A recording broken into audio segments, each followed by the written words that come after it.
अल्हम्दुलिल्लाहि रब्बिल आलमीन वस्सलातु वस्सलामु अला अशरफिल अंबियाइ वल मुरसलीन नबीना मुहम्मदिन व अला आलिहि व अस्हाबिहि अजमाइन अम्मा बाद।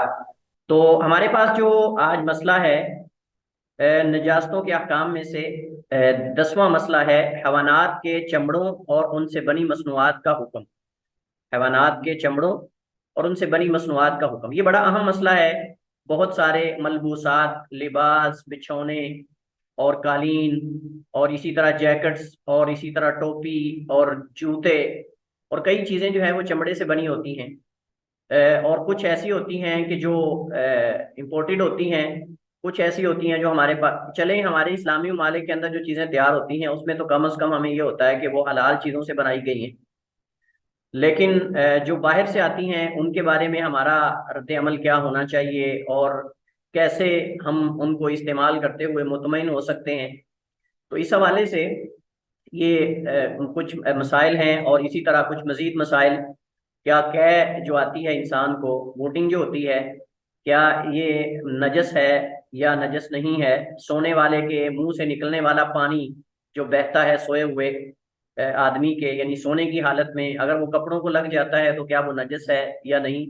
तो ये मुख्तलिफ कुछ मसाइल हैं जिनको इंशाल्लाह हम पढ़ेंगे। सबसे पहले आप जानते हैं, तवज्जो के साथ मेरे साथ रहिएगा, इंशाल्लाह ये मसला बड़ा आसान है, मैं समझाने की कोशिश करूंगा। आप जानते हैं कि चमड़ा जो है वो असल के एतबार से दो तरह का होगा, या हलाल हैवानात का होगा या हराम और नजस हैवानात का होगा। आगे जो हलाल जानवर हैं जिनका गोश्त खाया जाता है उनका चमड़ा भी दो तरह का हो सकता है। हम इसकी दो किस्में बना सकते हैं। एक किस्म ये हो सकती है कि उन जानवरों को शरई तरीके से ज़बह किया गया है और फिर उनका चमड़ा उतारा गया है। और दूसरी सूरत ये हो सकती है कि वो अपनी तबी मौत मर गए हैं या उनको गैरुल्लाह के नाम पर ज़बह किया गया है। आप यहां तक समझ रहे हैं।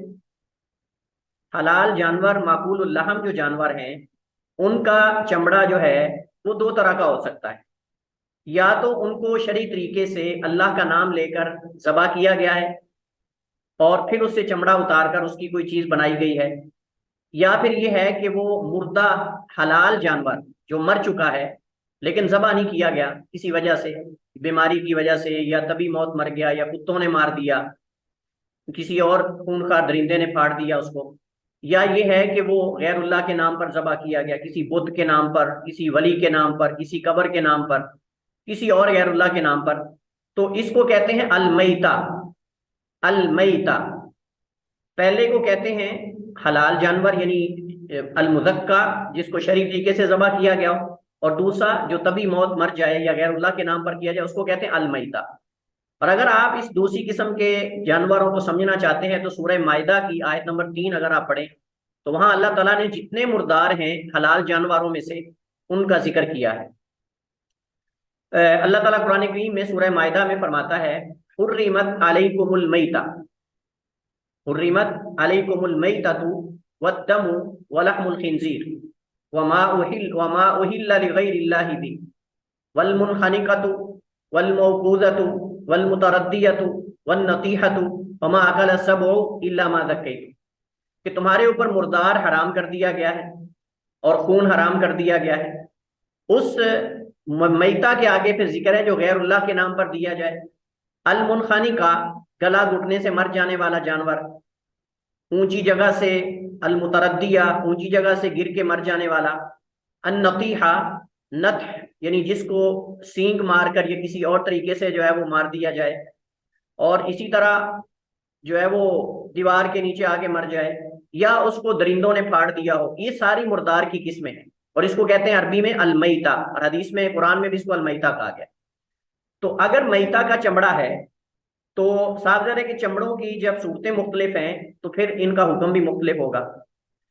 अब अगर तो वो चमड़ा हलाल जानवर से शरई तरीके से ज़बह करने के बाद उतारा गया है, इसको अगर रंगा ना भी जाए, केमिकल्स ना भी लगाए जाए, इसको खुश करके भी इस्तेमाल किया जा सकता है। जैसे कदीम जमाने में सहाबा इकराम के जमाने के अंदर कुर्बानी के जानवरों के चमड़े को खुश करके उसके मशकीज़े बना लिए जाते थे, बगैर दिबागत के उसको खुश करके जो है वो उसको इस्तेमाल कर लिया जाता था।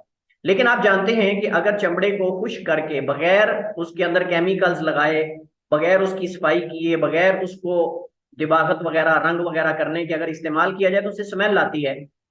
तो इस पे तमाम फुकहा का इत्तेफाक है कि हलाल जानवर जिसको शरई तरीके से ज़बह किया गया हो, उसका चमड़ा अगर आप ज़बह करने के बाद उतारते हैं तो ये रंगने से पहले भी पाक है और रंगने के बाद भी।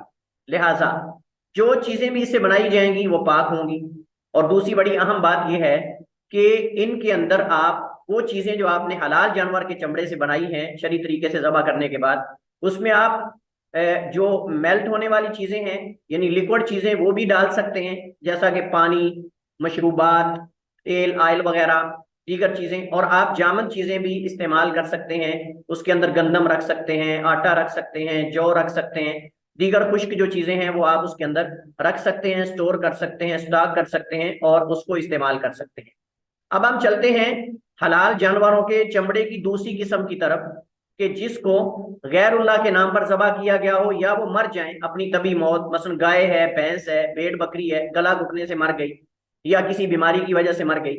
अब इसका चमड़ा उतार कर इस्तेमाल कर सकते हैं, लेकिन जब तक इसको दबागत ना दी जाए, इसके ऊपर केमिकल इस्तेमाल ना किए जाए, ये नजस है।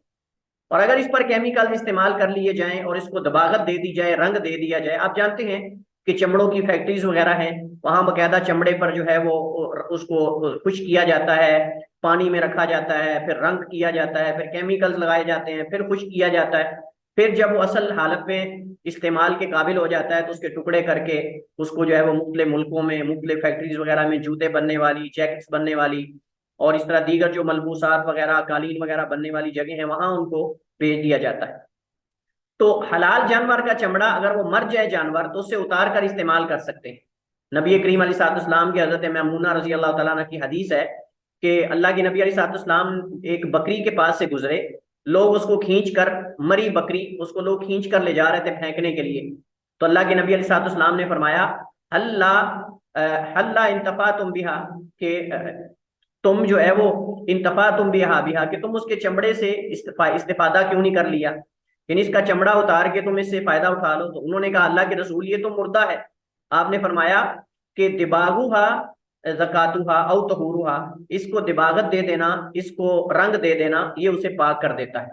लेकिन आप जानते हैं कि ये हलाल जानवरों के चमड़े की हम बात कर रहे हैं क्योंकि वो जिंदगी में हलाल था, जिंदगी में वो जानवर पाक था, तो मरने के बाद दिबागत से वो ज़बह करने के कायम मुकाम हो जाएगा। अब हम चलते हैं दूसरी किस्म के चमड़े जो गैर माकूल लहम, यानी जिनका गोश्त हलाल नहीं, उन जानवरों और हैवानात के चमड़े। ये भी दो किस्म के हैं, या तो वो दरिंदों के हैं, दरिंदों में से किसी दरिंदे के, जैसे चीता है, शेर है और इसके अलावा खूंखार दरिंदे हैं, या फिर वो दीगर हैवानात जो ना हलाल हैं और ना दरिंदे हैं, जैसा कि गधा है, बंदर है और इस तरह जो कुत्ता है वगैरह वगैरह, इनमें से किसी का चमड़ा है। तो ये दोनों सूरतों में, दिबागत से पहले भी और दिबागत के बाद भी, दोनों सूरतों में ये जायज नहीं है।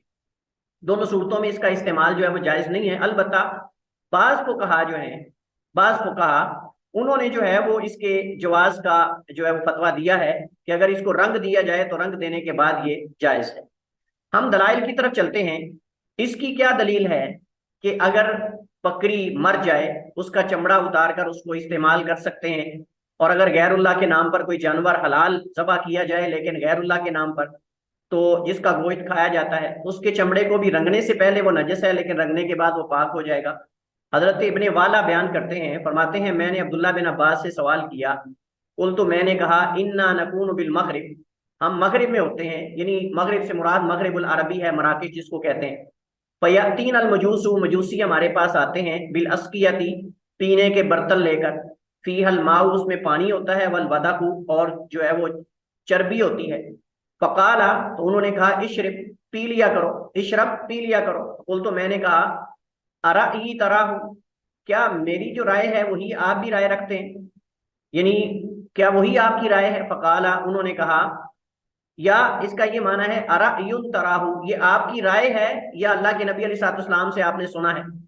फ़काल इब्न अब्बास, तो अब्दुल्ला बिन अब्बास ने फरमाया, समीअतु रसूलुल्लाह सल्लल्लाहु अलैहि वसल्लम, मैंने सुना अल्लाह के नबी अलैहिस्सलाम को यकूल, आप फरमा रहे थे, दिबागुहु तुहुरुहु, इसकी दिबागत कर देना, चमड़े की रंग कर देना, इसको इसे पाक कर देता है। और इसी तरह जैसे मैंने हजरत मैमूना रजी अल्लाह तआला अन्हा की हदीस आपको बयान की कि अल्लाह के नबी अलैहिस्सलाम एक बकरी, मुर्दा बकरी के पास से गुजरे, लोग उसको खींच कर फेंकने के लिए ले जा रहे थे, तो अल्लाह के नबी अलैहिस्सलाम ने फरमाया कि तुम इसकी चमड़ी उतार के इससे फायदा क्यों नहीं उठा लेते। तो उन्होंने कहा कि ये तो मुर्दा है। आपने फरमाया इसको रंग देना, इसको पाक कर देता है। तो ये रंगना उसके ज़कात यानी ज़बा के कायम मुकाम हो जाता है। और इसी तरह मजीद इसके बारे में दलाइल इंशाल्लाह आगे जिक्र किए जाए। अगर जो है वो चमड़ा दरिंदों में से किसी दरिंदे का हो, जैसा कि शेर, चीता, भेड़िया वगैरह, तो ये रंगने से पहले बिल इत्तिफाक नजस है।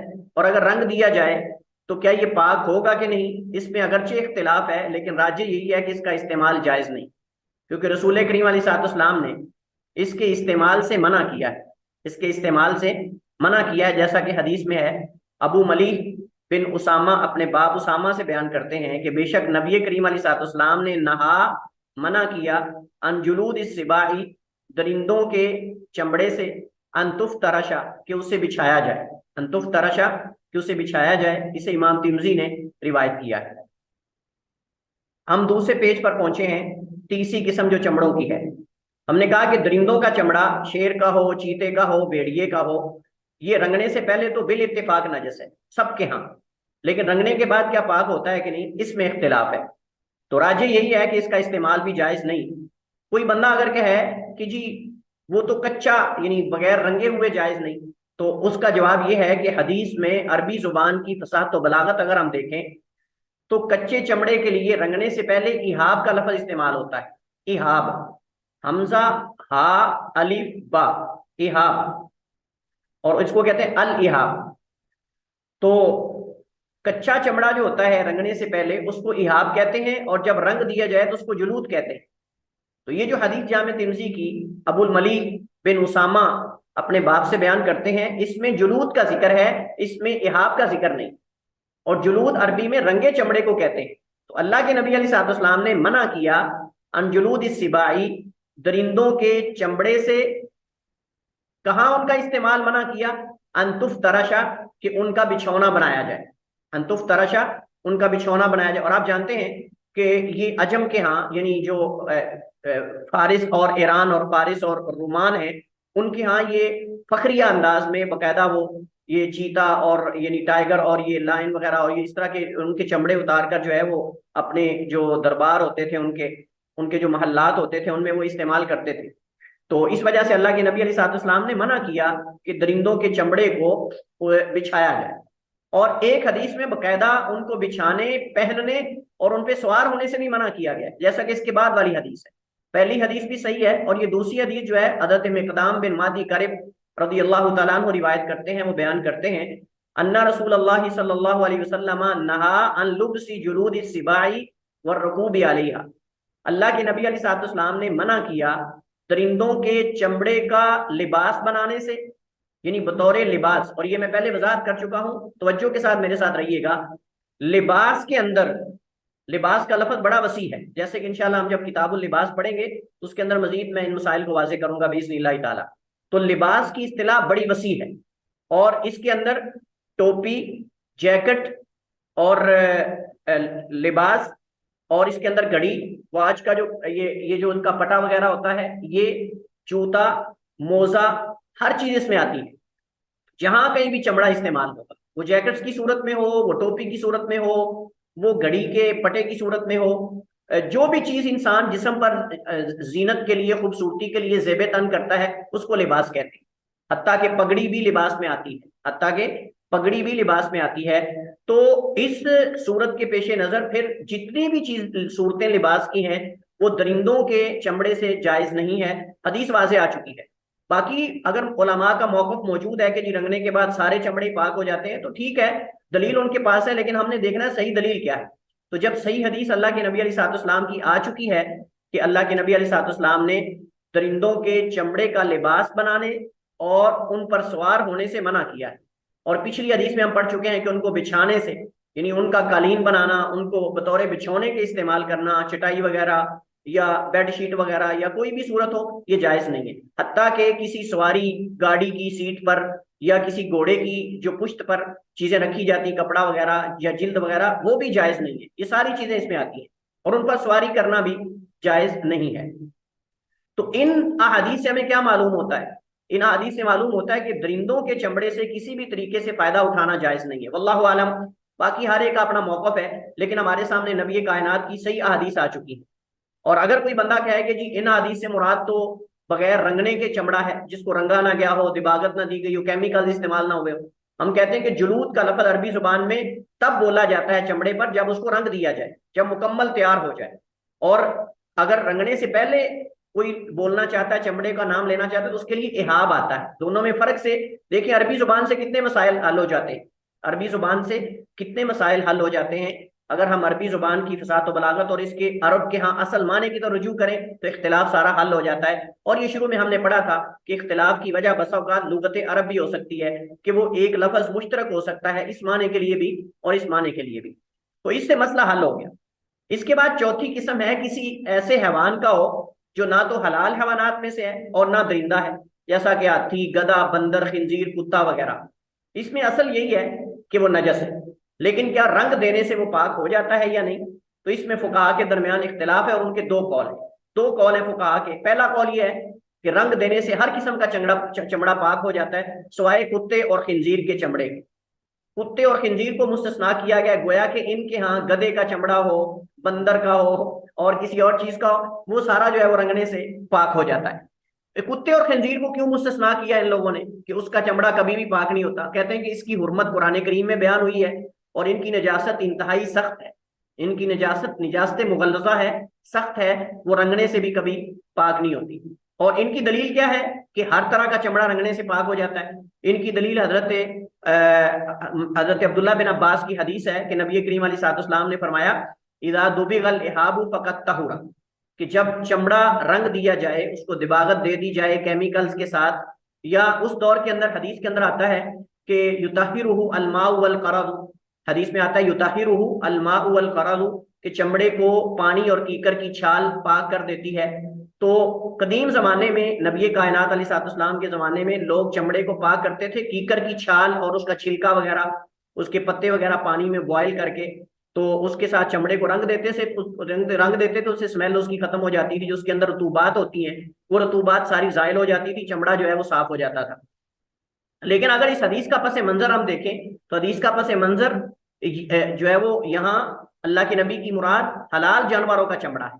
हलाल जानवरों का चमड़ा है। जब वो जानवर तभी मौत मर जाएं तो उनको उतार कर जो है उनके चमड़े को दिबागत देने से वो पाक हो जाता है, ना कि गधे का, कुत्ते का या दीगर चीजों का।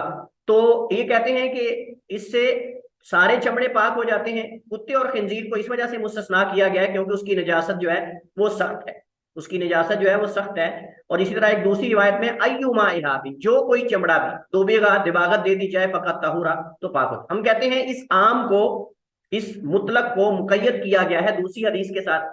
और वो दूसरी हदीस कौन सी है? हजरत मैमूना की, कि बकरी के बारे में अल्लाह के नबी ने यह फरमाया था, बकरी के बारे में जो मर चुकी थी। आपने कुत्ते, खंजीर, दीगर हैवानात के बारे में नहीं फरमाया। और इसी तरह हमने पीछे हदीस पढ़ी है कि आपने जो है वो दरिंदों के चमड़े से भी मना फरमाया। इसका मतलब फिर ये हुआ कि इस हदीस को हम मुतलक या आम को खास करेंगे। खास किससे करेंगे? हजरत मैमूना की हदीस से। हजरत मैमूना की हदीस से हम खास करेंगे कि उसमें हलाल जानवरों के चमड़े की बात हो रही है, जो मुर्दा हो जाए या मर जाए, तभी मौत मर जाए। तो बहरहाल इन्होंने कुत्ते और खंजीर को जो है मुस्तस्ना किया है क्योंकि ये दोनों जब हालते हयात में नजस थे। जब क्योंकि जो गधा है, गधा आप जानते हैं कि गधा, उसका पसीना, उसकी सवारी जो है वो जायज है, उसका पसीना पाक है, हमने पीछे ये पढ़ा था।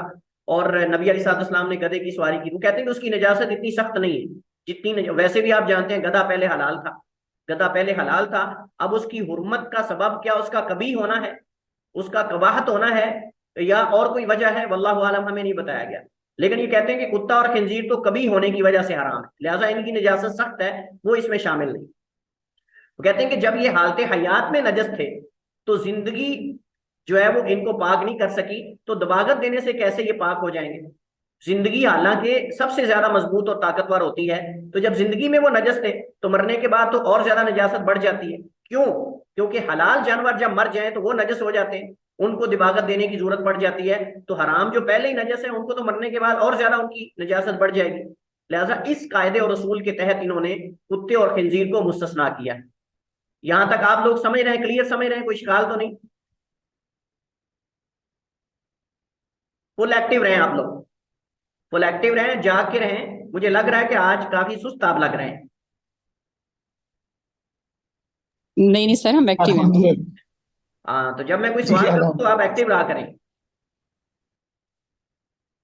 इससे इससे टीचर को एनर्जी मिलती है कि लोग मेरे साथ हैं। और अगर बंदा दाएं बाएं देख के सारे सोए हुए हूं तो फिर परेशानी होती है कि मैं तो राइट सर। आ चुका हूं। Right sir.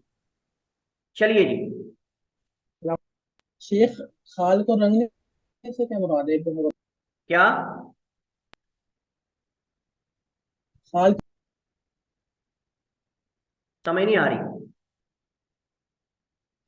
खाल रंगने से पाक हो जाती है ना, तो उससे क्या मुराद है? रंगने से मुराद केमिकल्स लगाना, उसको खाल को उतारने के बाद केमिकल्स लगा देना, जो भी तरीका हर दौर के अंदर है। हमारे दौर के अंदर फैक्ट्री में आप चले जाएं चमड़े वाली में, तो वहां बकायदा केमिकल्स इस्तेमाल करते हैं। उसको रतूबात जो अंदर होती है ना चमड़े के, रतूबात का वो नसें होती हैं अंदर, चमड़ी होती है, चर्बी होती है, उसको वो खत्म कर देते हैं। उसको वो खत्म कर देते हैं केमिकल्स के साथ। लेकिन नबी करीम अलैहि सलाम के जमाने में कीकर की छाल और पानी के अंदर उसको बॉयल करके साफ किया जाता था। जैसे हदीस में है, इन्नमा युतहिरुहा अलमाउ वल करद, अल्लाह के नबी ने फरमाया कि उसको पाक कर देता है पानी और कीकर की छाल। मुराद मुर्दा बकरी का चमड़ा था, ना कि हर किस्म का चमड़ा। जी क्लियर है? क्लियर है? चलिए, जी जी। दूसरा हमारे पास जो मौकफ है वो ये है कि दिबागत या रंग देना सिर्फ हलाल जानवरों और हैवानात के चमड़े या खाल को पाक करता है, गैर हलाल जानवरों के नहीं। वो कोई भी हो, सिर्फ जिनका गोश्त खाना जायज है उनके चमड़े और खाल को दिबागत से हम पाक कर सकते हैं, अगर वो मर जाएं तो उतार कर। लेकिन दीगर हैवानात, गधा, कुत्ता, खंजीर वगैरह वगैरह, किसी को नहीं पाक कर सकते। ये इमाम औज़ाई रहमतुल्लाह ताला का और इमाम अहमद बिन हंबल का मौक़िफ़ है। इमाम अहमद से दो रिवायात हैं, एक पिछले मौक़िफ़ के साथ है और एक यहाँ। इनकी दलील क्या है? इनकी दलील हजरत सलमा बिन मुहब्बिक रज़ी अल्लाह तआला अन्हु की हदीस है, बड़ी अहम हदीस है।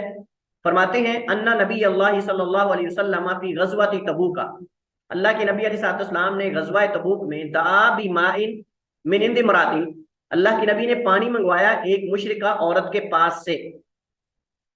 कालत मा इंदी इल्ला फी किरबतिन ली मैतत, ये मेरे पास एक मशकीज़ा है, इसके अलावा कोई पानी नहीं सिवाय एक मशकीज़े के। वो मशकीज़ा भी मैंने एक मुर्दा जानवर के चमड़े से बनाया, एक मुर्दा बकरी के चमड़े से। एक हदीस में मुर्दा बकरी का जिक्र है।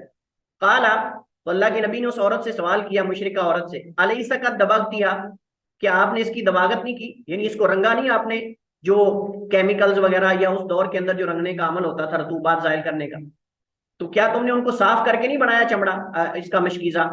तो काला, तो उसने कहा बला क्यों नहीं। तो काला, अल्लाह के नबी ने फरमाया, इन्ना दिबागा जकातुहा, इसकी दिबागत ही असल में इसकी जक़ात है, मतलब इसको शरीय तरीके से जबा करने के कायम मुकाम है। अगर हलाल जानवर जबा करने से पहले मर जाए तो अब साफ है कि वो नजस हो चुका है, लेकिन इसकी नजासत वो कुत्ते खंजीर वाली नहीं, ये सिर्फ मुर्दा होने की वजह से। तो उसको हम चमड़े को पाक कर सकते हैं रंगने से, रंग देने से, केमिकल्स लगाने से हम पाक कर सकते हैं। असल में इसके पीछे एक तफसीली वाकया है। वाकया यह है कि अल्लाह के नबी अलैहिस्सलाम ने हजरत अली को भेजा रजी अल्लाह तआला अन्हु को, कुछ और सहाबा को, कि जाओ पानी तलाश करके लाओ। आप जानते हैं तबूक का मैदान जो है, इसको गज़वा ज़ातुल उसरा भी कहा जाता है। इसमें मुसलमान बहुत मुश्किलात में थे, खाना पीना राशन नहीं था, सवारियां कम थी और लंबा सफर था। सबसे ज्यादा दूर जो मुसलमानों ने जाकर जंग लड़ी है नबी करीम अलैहिस्सलाम के जमाने में, वो गज़वा तबूक है। और तबूक मदीना से 700 किलोमीटर से ज्यादा फासला बनता है।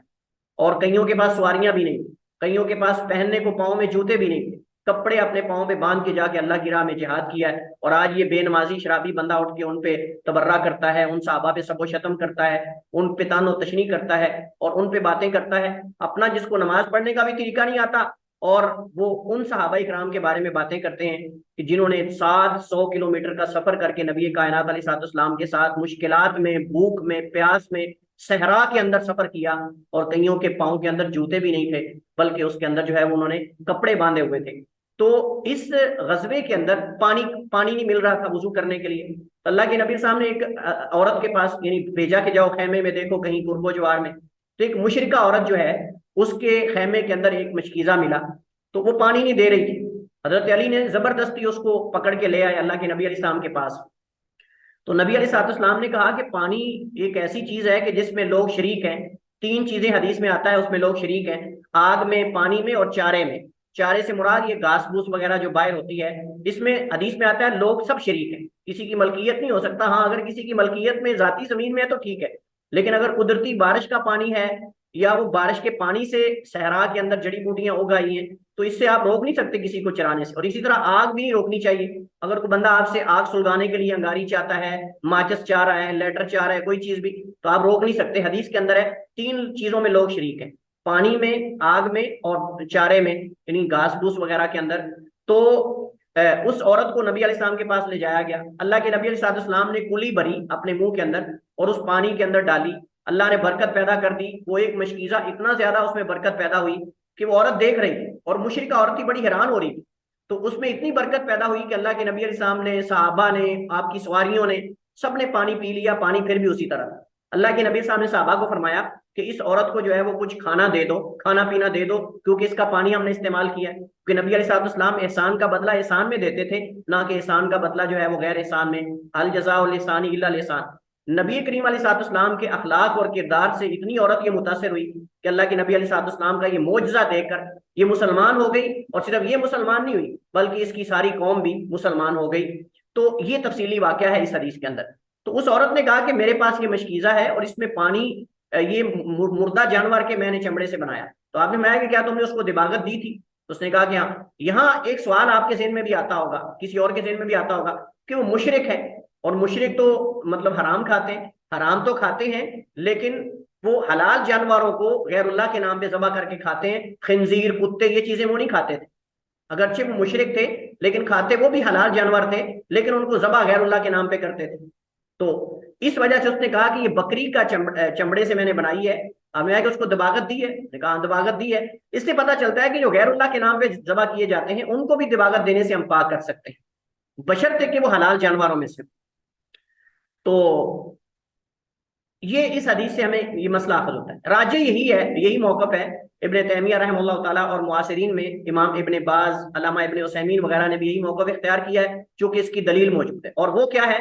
वो ये है कि सवाए हलाल जानवरों के जिनका गोश्त खाया जाता है, उनके चमड़े के किसी भी दूसरी चीज का चमड़ा जो है वो पाक नहीं होता, चाहे उसको केमिकल्स लगाए जाएं या ना लगाए जाएं, हर दो सूरत के अंदर। यहाँ एक सवाल है। सवाल ये है कि जो यूरोप से हमारे पास जो है वो जैकेट्स वगैरह और ये चीजें आती हैं, उसका हमें तो पता नहीं होता, तो उसके बारे में हमारा मौक़िफ़ क्या होना चाहिए? कौन आप में से जवाब देगा? आपने मसला पढ़ लिया है, अब इस मसले के पेश नजर आप में से कौन जवाब देगा जो यूरोप में से यानी इंपोर्टेड चीजें हमारे पास आती हैं, जैकेट्स वगैरह, कई और चीजें आती हैं, कुछ इस्तेमाल शुदा भी होती हैं, उनके बारे में आपकी क्या राय है? जी, फुकाहे किराम, आप फुकाहा बन रहे हैं आप। सर राय की तो मुझे नहीं समझ आई, सवाल ये मेरे माइंड क्या? में भी यही आया था कि मैं आपसे पूछती हूँ। मैंने कहा सर, मैंने सवाल ये सोचा था आपसे पूछती हूँ, ये क्वेश्चन मेरे माइंड में भी आ रहा था। चलें, कौन इसका जवाब देगा? शेख शायद कोई निशानदाही हुई हो उसके ऊपर, जिस तरह गजाओं के ऊपर भी तो होती है ना निशानदेही कि ये हलाल है या हराम है। और कोई, और कोई इस मसले को वाजे करेगा? शेख साहब, अगर जैसे इन्होंने कहा कि अगर उस पे लिखा हुआ है, जैसे नॉर्मली लिखा होता है कि ये गाय के चमड़े का है या बकरी के चमड़े का है, तो उसको तो फिर हम इस्तेमाल कर सकते हैं। चलिए, अगर इसके अलावा चलिए ठीक है, अहसन तुम यानी आपका मौक़िफ़ ये कि अगर तो उसके ऊपर लिखा हुआ है कि ये गाय से है या फलां जानवर के चमड़े से है, तो यकीनन वो चमड़ा जिस हालत में हमारे पास पहुंचता है, लेदर वगैरह, वो बहुत उसके अंदर केमिकल इस्तेमाल हो चुके होते हैं, तो कोई इसके अंदर इश्काल नहीं। ठीक है, देखिए, हमें इस मसले में असल मसले की तरफ लौटना होगा। और असल मसला क्या है कि क्या यहूदो नसारा का ज़बीहा जायज़ है कि नहीं? पहला सवाल तो ये। और आप जानते हैं कि अल्लाह ताला ने कुरान करीम में सूरह माइदा के अंदर ये जिक्र किया है कि व तआमुकुम व तामुहुम हिल्लुल लकुम, और उनका खाना तुम्हारा खाना उनके लिए और उनका खाना तुम्हारे लिए हलाल है। ठीक है, उनका ज़बीहा और आपका ज़बीहा उनके लिए और उनका आपके लिए हलाल है। गालिबन यूरोप कंट्रीज के अंदर गालिबन हलाल चीजें, हलाल जानवर इस्तेमाल होते हैं। गाय बहुत ज्यादा इस्तेमाल होती है। ब्राजील के अंदर, अमेरिका से ब्राजील के अंदर बाकायदा मज़बा खाने हैं और वहां से गायें ज़बा करके सऊदी अरब के अंदर, खलीजी ममालिक के अंदर भेजी जाती हैं और बाकायदा वहाँ उलमा की टीम है जो निगरानी करती है। अलमुहिम, वो मुसलमानों की निगरानी में ज़बा हो या यहूद नसारा की निगरानी में ज़बा हो, वो हमारे लिए हलाल है, हमारे लिए हलाल है क्योंकि अल्लाह ने उसको हलाल किया है, इसमें कोई इश्काल नहीं। गालिबन ऐसा ही होता है। और साहब जरा कि जब वो यहूद नसारा के ममालिक से आती हैं, अक्सर क्रिश्चियन होते हैं सारे, अमेरिका से हूँ या बरतानिया से हूँ या जहाँ कहीं से भी हूँ, तो गालिबन वो इन चीज़ों का चमड़ा इस्तेमाल करते हैं। और जाहिर यही है, जब तक हमें यकीन ना हो जाए कि ये किसी हराम जानवर का है या दरिंदे का है, उस वक्त तक असल ये है कि वो हलाल जानवरों का है। क्लियर है जी? अगर हमें पता चल जाता है रिसोर्सेज और वसाइल से या किसी के अथेंटिक मालूमात या किसी जराए से कि ये चमड़ा मसलन टाइगर का है या ये खंजीर का है या फलां चीज का है, तो फिर हमें उसको इस्तेमाल नहीं करना चाहिए। जब तक हमें क्लियर और ऑथेंटिक दलील नहीं मिल जाती तब तक वो सही है, तब तक वो सही है, उसको इस्तेमाल कर सकते हैं। और अगर हमें कोई मोतबर दलील मिल जाती है कि ये टाइगर का है या ये शेर का है या ये खंजीर का है या ये किसी फलां हराम जानवर का है, तो फिर उसको इस्तेमाल नहीं करना चाहिए। क्लियर है जी मसला ये? जी सर। हाँ, तो हमें असल को देखना होगा। असल यूरोप के अंदर भी हलाल जानवर खाए जाते हैं, खंजीर इस्तेमाल होता है लेकिन इस कदर ज्यादा नहीं होता, इतना होता है लेकिन इतना ज्यादा नहीं। और वैसे भी आप जानते हैं खंजीर के मवाद वगैरह वो बहुत कीमती चीजों में इस्तेमाल करते हैं, वो जैकेट्स वगैरह इन चीजों में इस्तेमाल नहीं करते, वो जैकेट्स वगैरह उन चीजों में इस्तेमाल, और अगर वो करते हैं तो मेरे ख्याल है गालिबन वो लिखते हैं, गालिबन लिखा जाता है कि ये फलां चीज है, ये फलां चीज है। अगर वो गैर हलाल जानवरों से बनाया जाता है तो उसके साथ लिखा होता है, और अगर हमें यकीन हो जाता है कि ये फलां चीज का है तो हमें उसको इस्तेमाल नहीं करना चाहिए। तो इस क्योंकि अगर हम शक करेंगे तो फिर तो कोई चीज भी हम नहीं पहन सकते, बाहर की कोई चीज हम इस्तेमाल नहीं कर सकते। तो नबी अलैहिस्सलाम के हज़रत आयशा ने फरमाया कि हमें यहूद नसारा के पास से गोश्त आता है, हमें नहीं पता कि उन्होंने अल्लाह के नाम से ज़बह किया या गैरुल्लाह के नाम पे, अब मैं तुम अल्लाह का नाम लेकर उसे खा लिया करो, ये तुम्हारे लिए हलाल हो जाएगा। तो इससे क्या पता चलता है कि असल ये है कि वो हलाल है, इल्ला के उसकी हमें दलील मिल जाए कि वो हराम है। तो इससे इंशाल्लाह मसला जो है वो हल हो जाता है और इश्कालात और शुबहात भी दूर हो जाते हैं। इसके बाद हमारे पास मसला है 11 नंबर मसला नजास्तों के बाब में। सोने वाले के मुंह से बहने वाला जो लुआब होता है, कपड़ों को भी लग जाता है, मुंह से बहता रहता है। बास को कहा अहनाफ जो है वो इसकी निजासत के कायल हैं, वो कहते हैं कि ये फुजलात में से है, तो उन फुजलात में से है जो नजस है, लेकिन दलील कोई नहीं, बस ऐसे ही उन्होंने कहा कि फुजला है लिहाजा फुजलात जो है वो नजस होते हैं। तो हम कहते हैं कि लुआब भी तो इंसान का वो पाक होता है, और मुंह से निकलने वाली कोई भी चीज जो है, इल्ला के कै का मसला इख्तिलाफी है, तो वो लुआब हो, वो बलगम हो, कोई चीज भी हो, वो असल ये है कि वो नजस नहीं है बल्कि वो पाक है। और जो कहता है कि नजस है दलील उसको देनी चाहिए। लिहाजा सोने वाले के मुंह से जो पानी बहता है, लुआब वगैरह गिरता है, वो असल ये है कि पाक है। हाँ, अगर उसकी स्मेल वगैरह कपड़े से आ रही है तो आप उसको धो लें, आप उसको धो लें, क्योंकि असल तो ब्लड वगैरह खून वगैरह की भी आती है, तो खून भी हमने पीछे पढ़ा है कि खून भी जो है वो नजस नहीं है, जो जख्मों वगैरह से बहता है। सहाबाई कराम जख्मी हालत में नमाजें पढ़ते थे, और वो साहबी जिसको तीर लगे थे और नमाज पढ़ते रहे। तो इस तरह के दलाइल हमारे पास वाज़े मौजूद हैं। तो इससे पता चलता है कि बहने वाला जो लुआब है ये नजस नहीं है। कै का क्या नजस है या पाक है? जो कै अगर कपड़े को लग जाए, तो देखें कै दो तरह की हो सकती है, या तो बदबूदार है या अभी खाने की जो स्मेल है उसके मुआफिक। आप जानते हैं अगर खाने की काफी देर के बाद कै आती है तो वो बदबूदार होती है, और अगर खाने के फौरन बाद किसी बीमारी की वजह से कै आ रही होती है, वो पेट के अंदर जो है उसको क्या कहते हैं, तुरशी और इस तरह का कोई मसला मैदे के अंदर गर्मी का बन जाता है, तो बसा औकात बार बार कै आ रही होती तो उसके अंदर स्मेल नहीं होती, वो जो खाना आपने खाया होता है ना वही स्मेल होती है। ये तो इसमें कोई इख्तिलाफ नहीं कि ये पाक है। अगर वो फौरन खाने के बाद आ जाती है, उसका जो मतलब रंग बू जायका वगैरह, चूंकि हमने पानी के अंदर ये एक कायदा और उसूल पढ़ा था, तो इस सूरत के अंदर अगर वो खाने की तरह ही है तो कोई हर्ज नहीं।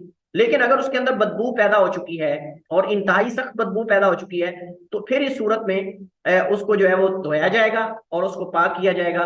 यही कौल मज़ाहिब अरबा का, यानी चारों आइमा का है, ज़ाहिरिया का भी, इब्ने तैमिया का भी, इब्ने कय्यम का भी मौक़िफ़ यही है, क्योंकि अब वो बदबूदार हो चुका है और उसको कहते हैं कि कै पर बौलो बराज पे क्यास किया जाएगा। यानी वो अब चूंकि बदबूदार हो चुका है वो फुजला, तो वो जैसे पखाना वगैरह है, बौलो बराज है, उस तरह का उसका हुक्म होगा, उस तरह का उसका हुक्म होगा, लिहाजा उसको जो है वो धोया जाएगा।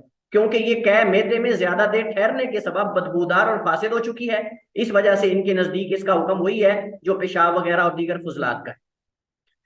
सऊदी अरब की जो फतवा कमेटी है उसका भी यही मौकफ है। वो कहते हैं कि अगर कै खाने के फौरन बाद आई है और उसका स्मेल वगैरह खाने वाली है तो फिर उसको यानी वो नजस नहीं है, वो नजस नहीं है। अलबत्ता साहब जरे हमने पहले भी ये मसला पढ़ा है कि हम धोते तो हैं हर चीज, अगर कुल्फी लग जाए, कोई आइसक्रीम लग जाए तो वो भी तो हम धोते ही हैं, तो उसको धोना चाहिए। लेकिन अगर किसी ऐसी जगह पे लगी, बंदे को पता नहीं चला या मजबूरी है, तो इस सूरत में अगर वो फौरन खाने के बाद आ गई है तो कोई हर्ज नहीं, उससे मतलब वो नजस नहीं है। लेकिन अगर वो काफी देर खाने के बाद एक बदबूदार बन के निकली है तो फिर इस सूरत के अंदर सऊदी अरब की फतवा कमेटी का और मज़ाहिब अरबा का, इब्ने तैमिया का, इब्ने कय्यम का, अहलु ज़ाहिर का, तमाम तकरीबन फुकहा का मौक़िफ़ जो है वो यही है कि वो नजस है। अलबत्ता बाज़ फुकहा इसके कायल हैं कि वो नजस नहीं है, वो कहते हैं कि इसकी कोई दलील नहीं। लेकिन हम कहते हैं कि दलील तो नहीं, लेकिन अगर हम क्यास करेंगे दीगर फुजलात पर, बौलो बरास पर, तो फिर इस सूरत में उनका हुक्म वही होगा जो बौलो बरास का, चूंकि अब वो बदबूदार हो चुकी है। और अगर वो बदबूदार नहीं हुई तो फिर जो है वो इस सूरत में नजस नहीं है, और यही जो है वो मालिकिया का मौकफ है और यही राजे है, वल्लाहु आलम। दूध पीने वाले बच्चे का भी यही हुक्म है, दूध पीने वाले बच्चे का भी यही हुक्म है। बाज उलमा ने कै की तरह उसकी दो किस्में बनाई हैं, और बाज उलमा ने कहा है कि दूध पीने वाला बच्चा जब भी दूध फेंकेगा, वो देर के बाद फेंके या फौरन फेंक दे, वो पाक है, क्योंकि उसके नजस होने की कोई दलील नहीं। लेकिन जो फुकहा कहते हैं कि कै की तरह अगर वो बड़ा आदमी क्या करता है, अगर वो एक देर के बाद बदबूदार बन के निकलता है तो फिर वो नजस है, उसको धोना चाहिए। और अगर वो फौरन बच्चा दूध पीता और फेंक देता है तो फिर वो नजस नहीं, क्योंकि अगर हम इसको नजस कहेंगे तो ये जो है वो बहुत तकलीफ है बच्चे के। बच्चा माँ ने उठाया, बाप ने उठाया, बार बार कै कर रहा है, कंधे पे कर देता है, कपड़े पे कर देता है, बिस्तर पे कर देता है, पता नहीं चंद मिनटों के बाद वो कै बच्चा करता रहता मुसलसल। ये जो हमने पीछे तकसीम की है कै की बड़े आदमी के, वही बच्चे के दूध के हवाले से भी बाज़ फुकहा ने, बाज़ उलमा ने की है कि अगर तो वो बच्चा दूध पीने के एक अरसे के बाद, एक काफी वक्त के बाद वो करता है और वो बदबूदार हो चुकी है, फिर उसको धोना चाहिए। और अगर बदबूदार नहीं हुई, फौरन उसने कर दी, तो आप उसको कपड़े वगैरह से भी साफ कर सकते हैं, जरूरी नहीं कि उसको आप पानी से फुल धोएं, जैसे नजासत को धोया जाता है इस तरह उसको धोना जरूरी नहीं है। अलबत्ता ये मानना और तस्लीम करना जो है वो करना पड़ेगा कि जो बच्चा क्या करता है, दूध पीने वाला बच्चा, उसकी कै की नजासत या वो स्मेल वो इतनी ज्यादा सख्त नहीं होती जैसे बड़े आदमी के खाने वगैरह से होती है, क्योंकि माँ का दूध जो है वो पाक है और वो जुबदा और खुलासा होता है जो इंसान के बदन से खाने पीने की चीजों से बनता है, तो उसके अंदर वो जरासीम और वो चीजें नहीं होती।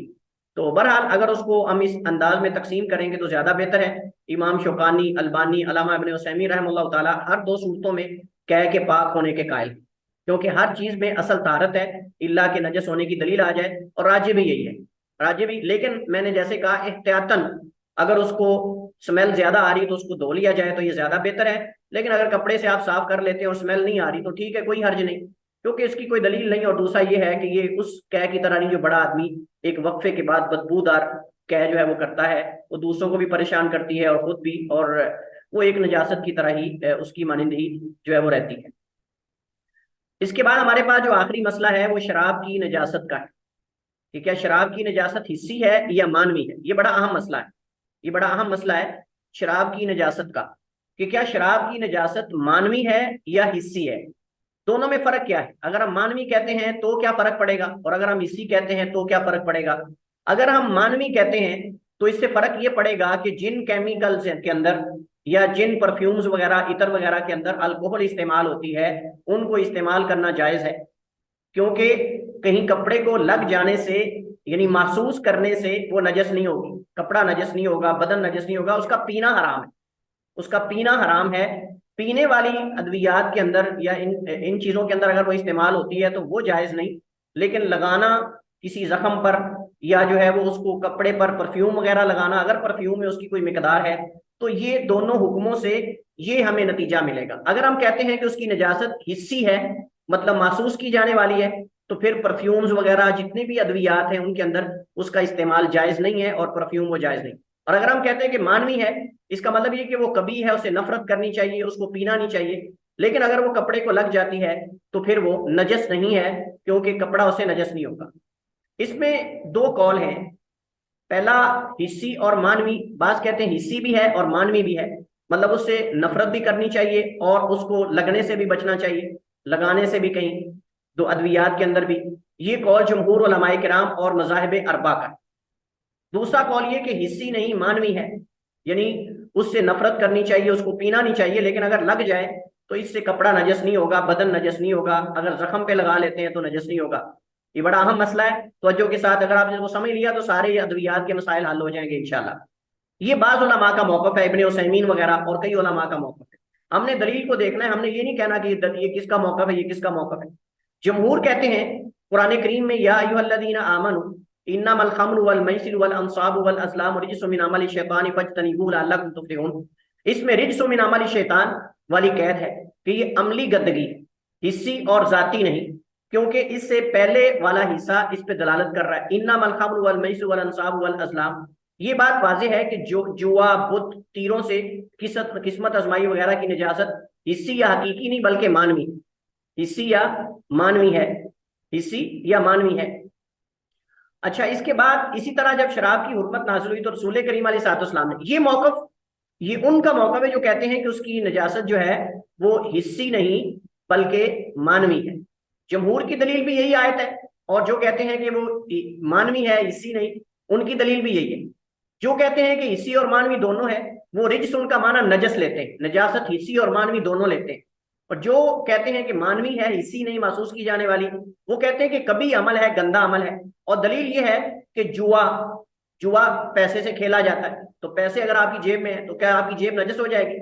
इसी तरह तीर अंदाजी करना, किस्मत आजमाई तीरों से, तीर लोहे से बनता है, लकड़ी से बनता है, लकड़ी तो नजस नहीं, लोहा तो नजस नहीं। इसी तरह बुत, बुत जो है मट्टी से बनते हैं।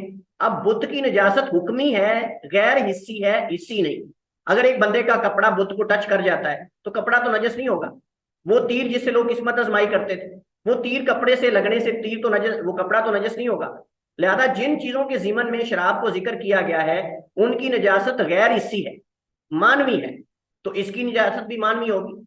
और इसी तरह हाफिज इब्ने हजर ने फतहुल बारी में जिक्र किया है कि अगर बुत सोने का है या बुत लकड़ी का है या बुत मट्टी का है जिसकी लोग पूजा करते हैं, उसको तोड़कर इस्तेमाल कर सकते हैं। उसको तोड़कर आप, लोहा है या सोना, उसको इस्तेमाल कर सकते हैं, इसमें किसी का इख्तिलाफ ही नहीं। मट्टी है तो उसको तोड़कर आप इस्तेमाल कर सकते हैं, कोई मसला नहीं है, क्योंकि वो मट्टी तो पाक है बजाती ही, लेकिन उससे नफरत करने का हुक्म दिया गया है। उस कभी अमल है, ये गंदा अमल है, लेकिन ये मतलब नहीं कि आप टच करेंगे तो नजस हो जाएंगे।